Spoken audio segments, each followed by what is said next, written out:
4 రోజుల పాటు దావోస్ లో పర్యటించిన చంద్రబాబు ఢిల్లీలో వరుస భేటీలు నిర్వహించారు. కేంద్ర ఆర్థిక మంత్రితో పాటు మాజీ రాష్ట్రపతిని కలిశారు. మరి ఈ భేటీలకు కారణం ఏంటి? ఇంత అత్యవసరంగా వాళ్లను ఎందుకు కలిసినట్టు అన్న చర్చ సాగుతోంది. ఏపీకి పెట్టుబడుల లక్ష్యంగా చంద్రబాబు అండ్ టీం దావోస్ లో పర్యటించింది.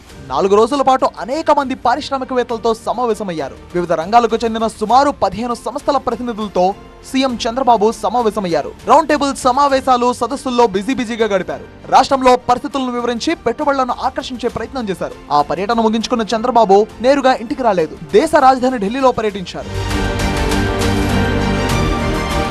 కేంద్ర ఆర్థిక మంత్రి నిర్మలా సీతారామన్తో హస్తనలో భేటీ అయ్యారు. దాదాపు 45 నిమిషాల పాటు వీళ్ళిద్దరి భేటీ జరిగింది. ఏపీకి సంబంధించిన పలు కీలక అంశాలపై చర్చించారు. రాష్ట్రానికి మరింత ఆర్థిక సహకారం అందించాలని నిర్మలా సీతారామన్ కి చంద్రబాబు విజ్ఞప్తి చేశారు. ముఖ్యంగా ఫిబ్రవరి 1వ తేదీన వార్షిక బడ్జెట్ ప్రవేశపెట్టనున్న నేపథ్యంలో రాష్ట్రానికి నిధులు కేటాయించాలని కోరారు.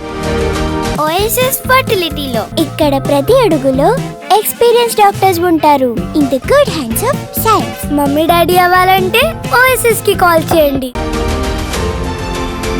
పోలవరం ప్రాజెక్టు నిధిలో విశాఖపట్నం స్టీల్ ప్లాంట్ అంశాలను ప్రస్తావించినట్టు తెలుస్తోంది.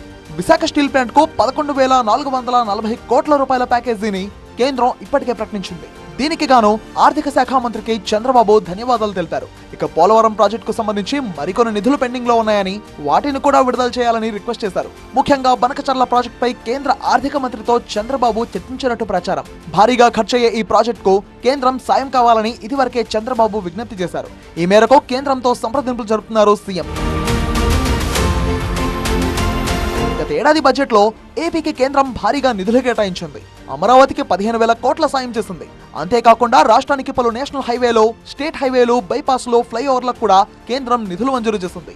ఈసారి బడ్జెట్ లో కూడా తమకు ప్రాధాన్యం ఉంటుందని చంద్రబాబు ఆశిస్తున్నారు. ఇక మాజీ రాష్ట్రపతి రామ్నాథ్ కోవింద్ కూడా సీఎం చంద్రబాబు కలిశారు. మర్యాదపూర్వకంగా కోవింద్ తో భేటీ అయినట్టు సీఎం చంద్రబాబు ఆఫీస్ ట్వీట్ చేసింది.